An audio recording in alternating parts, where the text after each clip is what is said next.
Halo semuanya, kembali lagi di YouTube channel Guys Alur Cerita, dan di sini kita bakalan ngelanjutin part kemarin. Sekarang ini adalah part ke-55 dari si konyol Yifeng. Tapi sebelum itu, untuk kalian yang baru join, baru nonton, baru lihat part ini, ada baiknya untuk nonton dulu nih part sebelumnya sebelum masuk ke part ini. Dan sebagai apresiasi, jangan lupa untuk di like, komen, dan juga subscribe ya. Dan kalau mau traktir bisa banget, linknya udah ada di deskripsi cuy. Oke, langsung aja kita masuk ke dalam alur ceritanya. Di sini Yifeng menjelaskan alasan dia ingin mencari kematian karena Yifeng ingin mencapai kitab keabadian immortality. Mendengarkan itu, Nona berambut blonde ini berpikir memang setiap kultivator ingin mencapai ke level keabadiannya. Dia langsung menawarkan kepada si Koyo Yifeng ini apakah dia tertarik untuk bergabung dengan Pavilion Linglong. Secara tegas, Yifeng langsung menjawab kalau dia tidaklah tertarik untuk bergabung dengan Nona si rambut blonde ini. Yifeng menjelaskan kalau apapun alasanmu untuk membawaku bergabung dengan Pavilion Linglong, ku pastikan kalau aku tidak akan pernah menerimanya. Dia yang ditolak oleh si konyol Yifeng itu, dia sangatlah kesal. Tiba-tiba ketika Yifeng ingin keluar, dia langsung dihadang oleh si bawahan Nona berambut blonde ini. Nona berambut blonde ini berkata kepada si konyol Yifeng dengan sangatlah tegas. Tidak masalah, kalau Tuan Yi itu tidak setuju, aku hanya tinggal membawamu secara paksa kan. Yifeng berkali-kali berkata kalau dia tidak ingin membawanya dan pergi bersama dengan Nona berambut blonde. Tapi Nona berambut blonde ini menjelaskan kalau rute kapal ini, dia pergi ke rute 8 dan menuju ke markas pusat dari Pavilion Linglong di Heavenly Rail. Jadi secara garis besar kau harus pergi ke sana mau tidak mau. Kecuali ya kalau kau melompat ke laut dan pergi dari kapal ini. Dia menjelaskan kalau di laut ini tidak ada satupun orang yang pernah selamat. Dan resikonya itu tidak lebih dan tidak kurang warisan kematian di pulau Wind and Mud. Ada banyak iblis laut yang tidak terhitung jumlahnya di laut yang gelap ini. Kalau kamu mau mencoba terbang sedikit di atas permukaan laut ini, terdapat racun yang bisa mempengaruhi pikiran manusia. Karena itulah semua kultivator menggunakan kapal daripada terbang di atas laut. Mendengarkan penjelasan itu dengan bangga hati, Yifeng langsung melompat dari jendela kecil dan langsung menyemplung ke laut. Di sini Yifeng langsung mengeluarkan slowly untuk langsung pergi ke Pulau Wind and Mud tujuan mereka selanjutnya. Sementara di sini tepatnya di Pulau Wind and Mud, Yifeng telah sampai ke pulau ini. Pulau yang penuh dengan misteri dan dipenuhi dengan bangsa iblis. Malah di sini Yifeng malah kehujanan dan akhirnya Yifeng di sini sampai dan dia melihat kalau itu sebuah kastil. Ya kebetulan aku telah menemukannya. Seseorang langsung berkata, siapa yang menyuruhmu datang ke sini? Cepat kau pergi. Aku tidak peduli ya, tidak ada satu orang pun yang diizinkan untuk datang ke sini. Jadi kau enyahlah. Yifeng langsung menjawabnya, aku benar-benar harus masuk hari ini. Lantas kau mau apa? Dengan aura yang terpancar dari si Koyo Yifeng ini, mereka tidak peduli dan mereka langsung menyerang ke arah si Koyo Yifeng. Tapi dengan payung dari si Koyo Yifeng, mereka berdua sangatlah lemah dan langsung dikalahkan dengan sangat mudah. Seseorang langsung mendekat berkata kepada Yifeng kalau ini bukan tempat bagimu untuk bisa masuk seenaknya. Aku tidak akan melakukan apapun, jadi sebaiknya kau pergi dari sini. Kalau tidak, karena tindakanmu barusan, aku bisa menghukummu dengan hukuman mati. Yifeng yang mendengarkan perkataan dari bangsa dari sekte ini, Yifeng berpikir kenapa semua orang yang ada di sekte ini bicaranya sangatlah aneh. Mereka berbicara secara tidak biasa. Yifeng menjawabnya, aku tidak punya niat buruk, hanya saja sikap bawahanmu itu terlalu ekstrim. Aku datang ke sini tuh gampang, aku hanya ingin menerima warisan kematian. Kau bicara warisan kematian, apakah itu kau pikir ya, semua orang bisa mendapatkannya? Dia menegaskan kepada si Koyo Yifeng ini kalau manfaatkan kesempatan yang aku berikan dan kau cepat kembalilah ke tempatmu berasal. Yi Feng dia langsung menantangnya. Kau baik bacot kali ya. Sini maju kalau kau berani. Di sini dia langsung mengeluarkan sebuah lingkaran iblis dan di sini muncullah 2 ekor makhluk iblis. Tapi makhluk iblis seperti bayangan dari bangsa ini itu sangat seram kali kan. Tapi ketika bertemu dengan si Li Feng, auto jadi chill kali coy. Jadi imut-imut ini. Dia berpikir melihatnya, kedua serigala yang berkontrak denganku setelah aku berjuang keras. Aku menaklukkan 2 binatang itu ratusan tahun lalu. Menjinakkannya saja susah, kenapa dia dengan mudah hanya cukup 1 tatapan saja. Dia bertanya kepada si Li Feng, "Hei, katakan siapa kau itu sebenarnya?" Dia, si nona berambut biru ini, dia Feng Qin Yun, dan dia terus berpikir memikirkan si Li Feng ini. Dia yang memancing, bertemu dengan si Li Feng. Dia terus berpikir ya, kemana ya orang itu? Tapi ini secara garis besar ya, dia nih bingung karena ada konflik antar praksi di sini. Karena si Feng ini berasal dari sekte Win and Man, jadi dia yang turun tangan. Tiba-tiba di sini, dia langsung berkatakan kepada si nona berambut biru ini, "Kakak Feng, ada masalah. Orang ini yang berambut putih memaksa untuk masuk ke tower tanpa otoritas. Tentu saya harap kakak senior bisa mengambil tindakan kepada orang ini." Orang mana sih? Ketika dia melihat si Li Feng, dia kaget. Dia ini pelayan dari si nona berambut biru itu langsung mengetahui si Li Feng. Sebenarnya apa yang telah terjadi di sini? Dia nih langsung kaget kan karena nonanya ini bertemu dengan si Li Feng yang telah berhasil mendapatkan ikan naga emas. Nona berambut biru tuh langsung bersujud kepada si Li Feng. Dia langsung berkata kalau saya Feng Qin Yun menyambut senior. Kakak senior Feng adalah orang yang paling kuat di pulau ini. Dia juga merupakan murid langsung dari Master Sekte Win and Man. Mereka melihatnya, mereka kaget. Dia berlutut, dia bersujud. Kok bisa? Sementara itu si Li Feng, dia kaget, dia bingung ya siapa ya cewek berambut biru ini. Dia bertanya-tanya, "Kau siapa?" Aduh. Padahal kita telah menghabiskan 1/2 bulan di Danau Cloud. Dan sekarang aku bahkan tidak diingat olehnya. Sedih kali bah. Dia langsung menjelaskan si nona berambut biru itu kalau kita telah bertemu di pemancingan laut awannya itu loh, danau awan. Dan senior duduk di dekat saya dengan pria memakai pakaian berbulu. "Oh, itu kamu ya?" Ivan bertanya, "Bagaimana? Apakah kamu dapat ikan setelah itu?"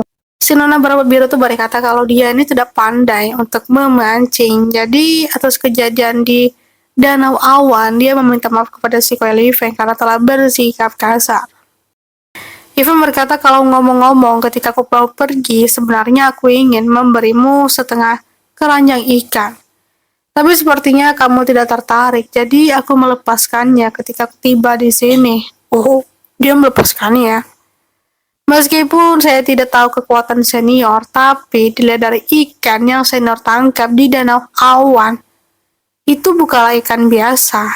Dan nona berambut biru tuh langsung berkata kepada si Li Feng untuk langsung masuk ke sekte Cloud and Man ini. Dan mereka langsung bersama-sama untuk masuk ke dalam sekte dan sementara pengawalan ini masih bertanya-tanya. Sebenarnya siapa ya orang itu? Bahkan kakak senior Feng terlihat menghormatinya. Jangan bilang kalau dia adalah orang yang tidak boleh untuk diganggu. Dia si nona berambut biru itu langsung bertanya-tanya kan kepada si Li Feng. Jadi alasan dia untuk datang ke sekte Win and Man ini untuk apa? Feng langsung berkata kalau di sini Feng datang untuk mengambil warisan kematian. Warisan kematian ya. Dia langsung berpikir selama ini mereka yang ingin menerima warisan kematian adalah mereka yang memikul pertikaian darah atau mereka yang memiliki kekuatan biasa dan ingin mengubah keadaan mereka. Ivan langsung berkata kalau bagaimana, apakah kau ingin membantuku? Tentu saja, saya akan mendaftarkan Anda sekarang. Dan dia langsung cabut ya. Dia langsung bergerak dengan cepat karena kesempatan ini tidak boleh untuk mereka lewatkan. Sementara di ruang konferensi, mereka telah berkumpul di sini. Feng Qin Yun, si nona berambut biru itu langsung menghadap si master dari sekte ini. Nona langsung berkata, Feng Qingyun, Master, Qingyun punya permintaan. Kalau kamu punya sesuatu yang untuk dikatakan, ya katakan saja. Dia ini tuan pulau dari Sekte Win and Ma. Dan Master Sekte di sini yang bernama Su Shu. Qin Yun dia langsung menjelaskan kepada si Master Sekte kalau ada temannya Yi Feng yang datang ke pulau ini. Maksudnya kedatangannya ke sini untuk mengambil warisan kematian. Master Sekte berkata kan Qin Yun, kalau dia tuh orang biasa ya usirlah saja. Kamu tahu kan kalau misteri di antara warisan kematian dan Pulau Win and Man itu tidak untuk dibuka secara umum. Iya, saya mengerti, tapi murid ini masih ingin terus mendaftar. Master Sekte ini dan beberapa orang di ruangan konferensi ini mengabaikan Fan Qin Yun. Mereka berkata kalau, ya lupakan saja mereka itu dan usir sajalah temanmu itu. Tapi di sini Fan Qin Yun secara terang-terangan dan dia sampai memohon kepada si Master Sekte ini.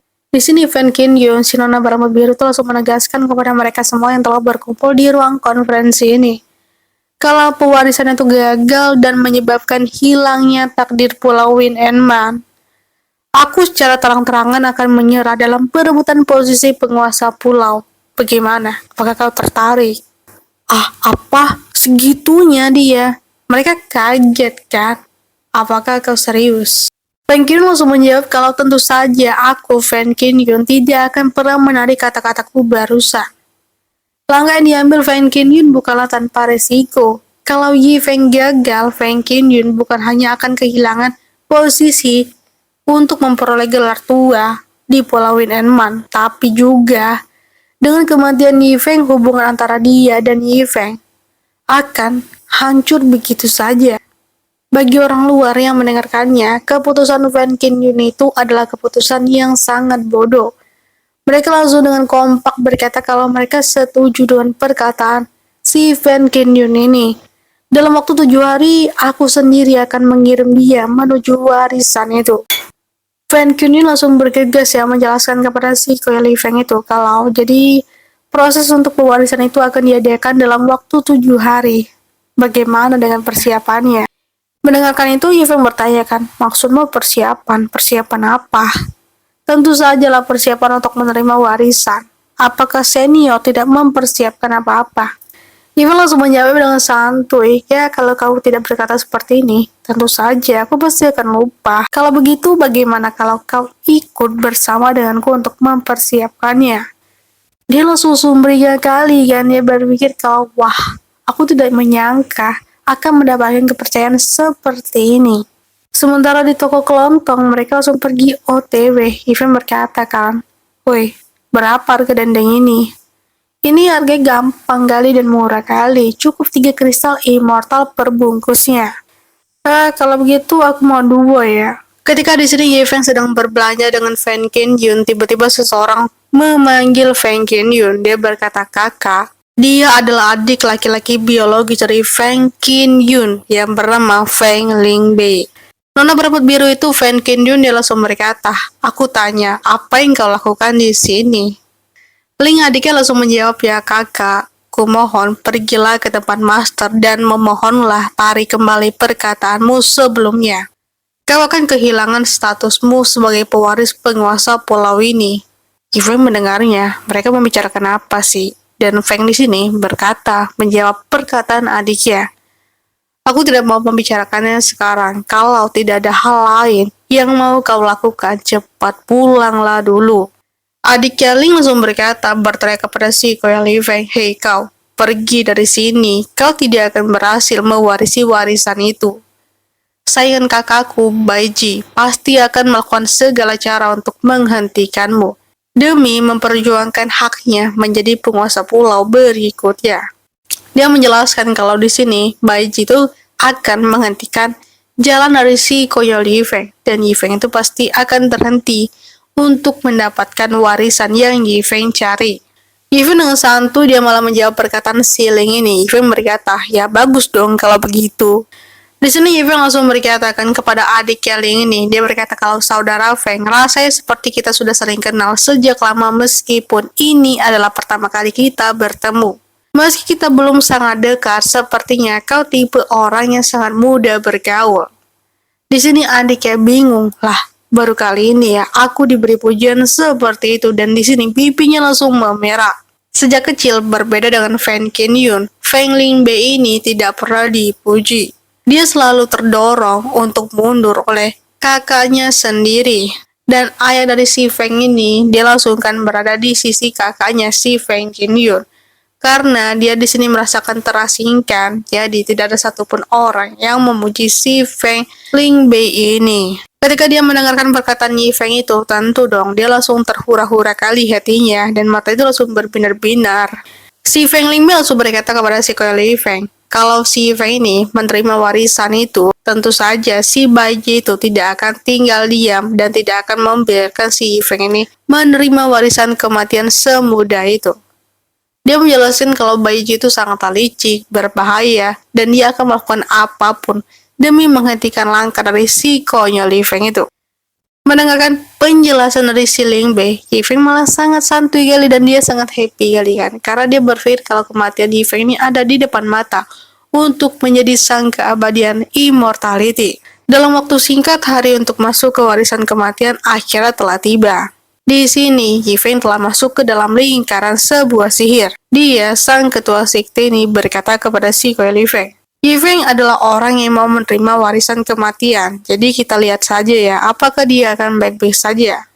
Dan tentu saja orang-orang di belakangnya ini, dia si Baiji ini, dia berkata kepada sang master sekte kalau ini tentu bodoh sekali ya, sampai membawa orang yang tidak dikenal untuk menerima warisan.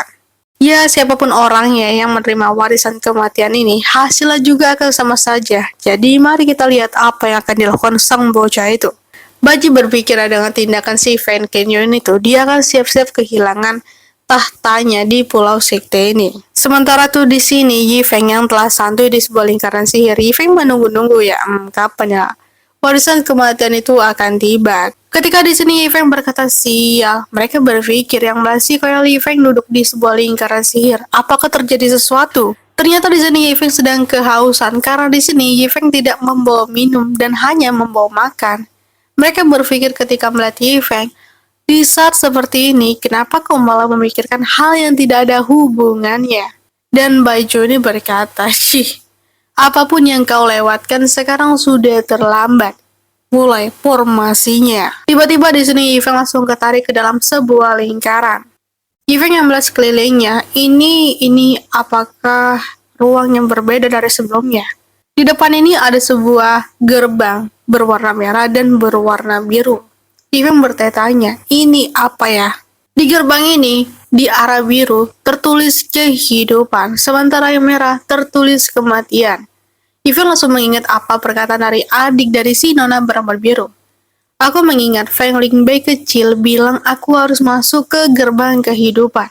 Tapi, di gerbang kehidupan ini mereka bertiga telah menunggu si Yi Feng.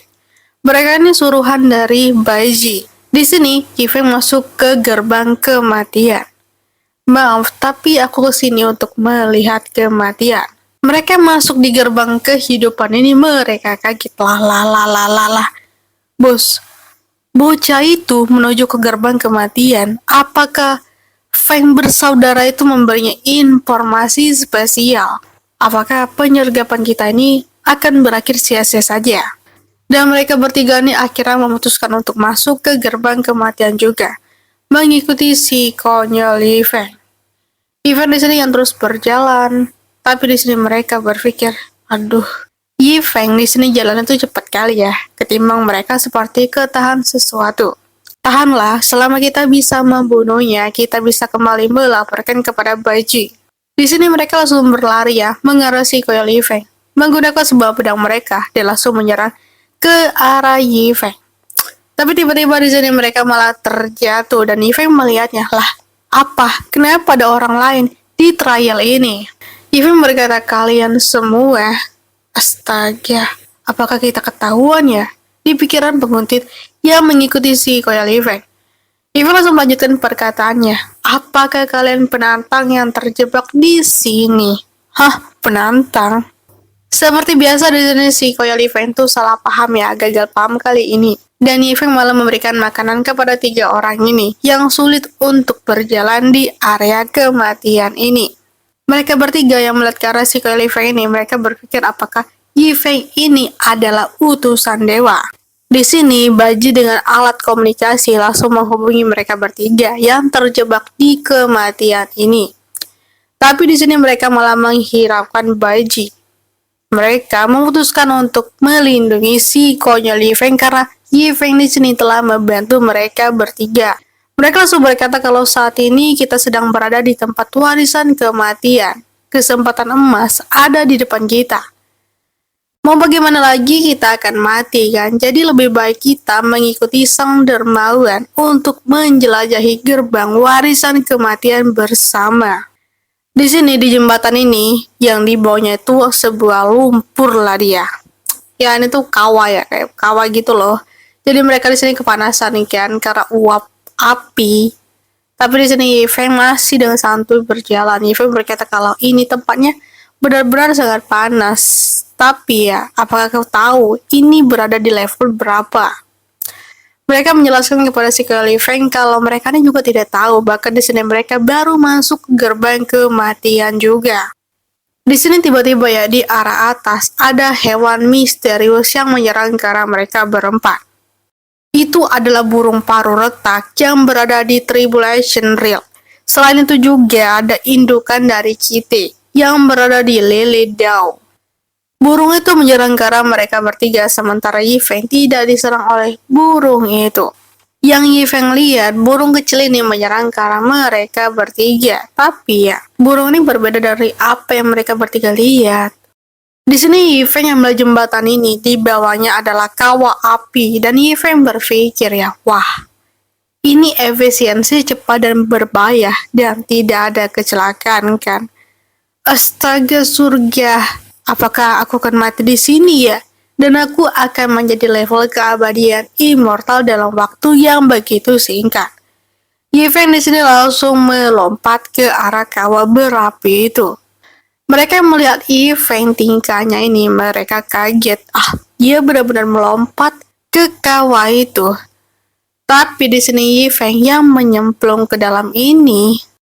Yifeng berkata dan bangkit lagi. Sial, benda ini malah palsu. Bahkan di sini tubuhku tidak terjadi apa-apa. Ini malah rasa jeruk kawah api ini. Mereka dari atas yang melihat si Koyo Yifeng. Dia baik-baik saja. Ini adalah magma palsu dan mereka di sini berinisiatif untuk melompat ke bawah menyusul ke arah si Koyo Yifeng. Dan ketika mereka melompat, di sini tiba-tiba datanglah sebuah binatang buas yang langsung muncul. Dari atas ada sebuah bayangan dan itu adalah si iblis dari gerbang kematian. Dia yang melihat mereka yang melompat ke magma pusaran dari lembah api ini. Dan langsung berkata, dunia yang bodoh. Meski warisan sangat sederhana, namun masih belum ada ya yang bisa mendapatkannya sampai sekarang. Keberanian, kata yang mudah, namun sulit untuk dimiliki. Tapi mau bagaimanapun, ini masih belum cukup. Kau hanya akan menjadi warrior sejati hanya jika kau berhasil melewati level terakhir di tempat ini. Di sini tiba-tiba ketika mereka menyemplung ke kawah berapi, mereka berpindah tempat seperti teleportasi. Mereka langsung mendapatkan sebuah notis kalau mereka telah berhasil menyelesaikan level pertama. Dia, orang suruhan dari Baiji ini bahkan tidak percaya. Dasar level pertama ini sangat tidak bisa diduga dan kami telah berhasil melaluinya. Mereka bertiga amat sangat bersyukur ya ketika mereka bertemu dengan si Koyo Yifeng. Mereka menganggap kalau Yifeng ini adalah seorang dermawan dan juga seperti dewa yang menolong mereka bertiga. Sementara di posisi Yifeng, dia yang ingin masuk ke level 2, dia sangat kesel kali. Sial, ternyata jebakannya ada di sini. Sedangkan di lava yang tadi tidak ada satupun jebakan dan itu rasa jeruk. Untungnya masih ada level-level lain yang masih bisa berbahaya, jadi aku masih punya kesempatan. Di level kedua ini terdapat dua pintu yang bernama pintu kultivasi dan pintu pesona. Sementara Yifeng di sini memilih pintu exit keluar. Mereka juga berkata tunggu sebentar, dan Yifeng terhentak. Lah, mereka bertiga ini kenapa ya? Mereka bertanya kepada si Yifeng, bukankah semua akan berakhir kalau kita masuk ke pintu itu? Lalu, kenapa? Kenapa kau begitu menyerah dan langsung ingin keluar? Yifeng langsung berkata kalau apa yang orang lain lihat tidak sama dengan yang aku lihat, dan apa yang orang lain tuju tidak sama dengan yang aku tuju. Wah, pemikirannya begitu dermawan, sangat terbuka dan sulit dipahami oleh makhluk biasa.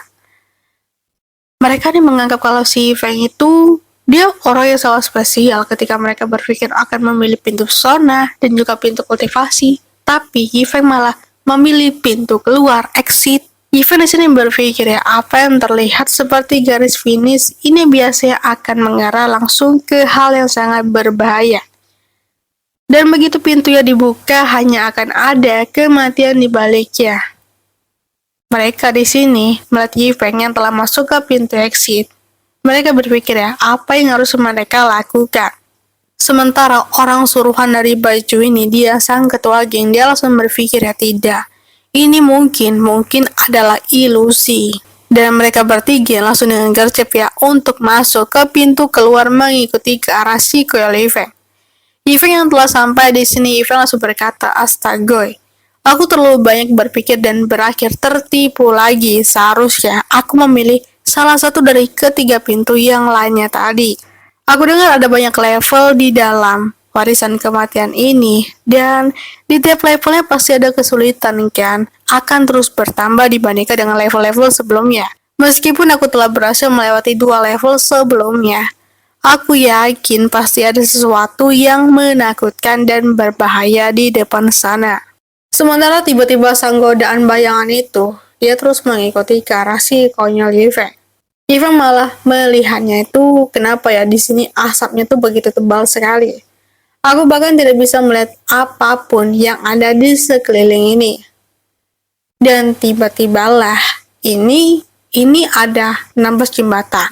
Sudah pastikan kalau ada satu jalan yang mengarah ke level 15 level terakhir. Sementara sang bayangan iblis ini yang mengikuti ke arah si Yifeng ini, dia malah berkata ya, melihat si Yifeng. Obsesi yang mereka keluarkan itu memang luar biasa.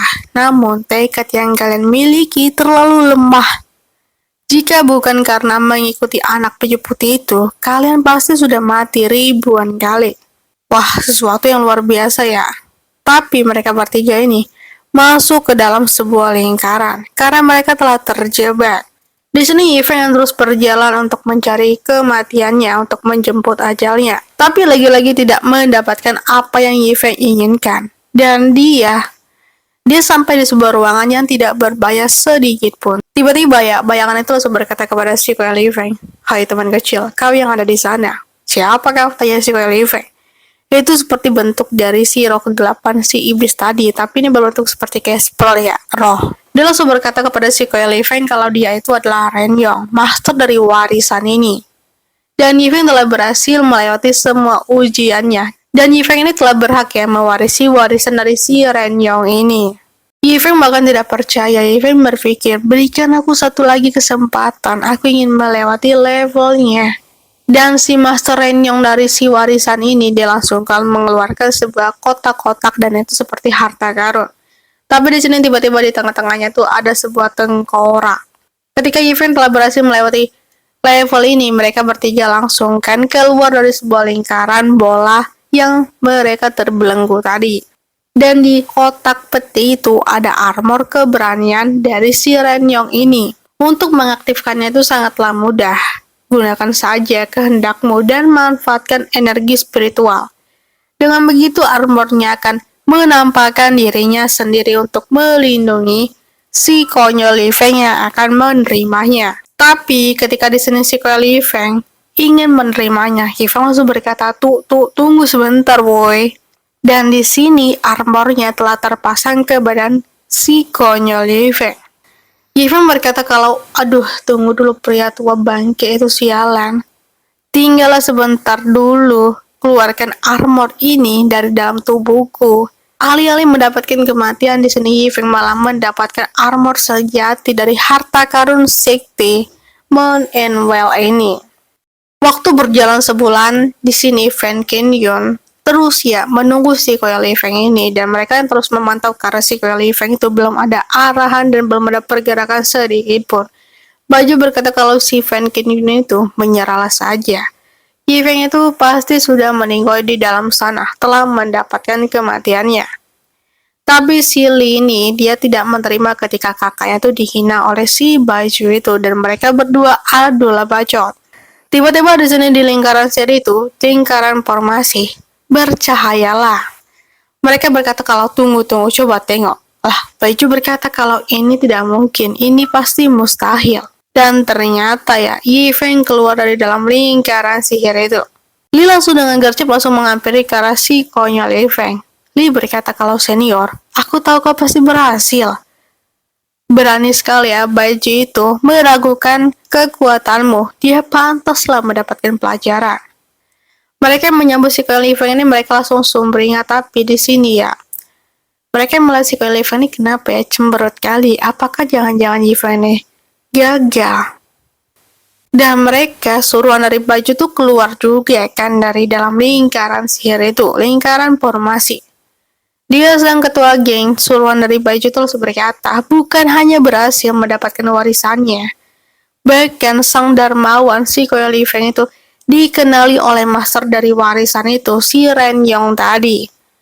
Master warisan menyukai keberanian dari si Koya Li Feng, dan dia membuat pengecualian untuk membuat sang si Koya Li Feng ini, sang Darmawan, dengan langsung memberikan warisan armor kepada si Koya Li Feng. Para tetua dari sekte ini bahkan tidak percaya apa warisannya berhasil diturunkan, dan senior, wah dia nampaknya luar biasa ya. Mereka langsung mengagum-agumkan si Koya Li Feng ini seperti sang dewa yang datang dari langit turun ke sekte mereka. Dan Baju nih masih kan kepanasan, dan Yi Feng langsung mendekat ke arah si Baju itu. Yi Feng berkata, apakah kau yang bernama Baiji? Dan Baiji terhentak, dia langsung kan ketakutan melihat si Koya Li Feng yang menghampirinya.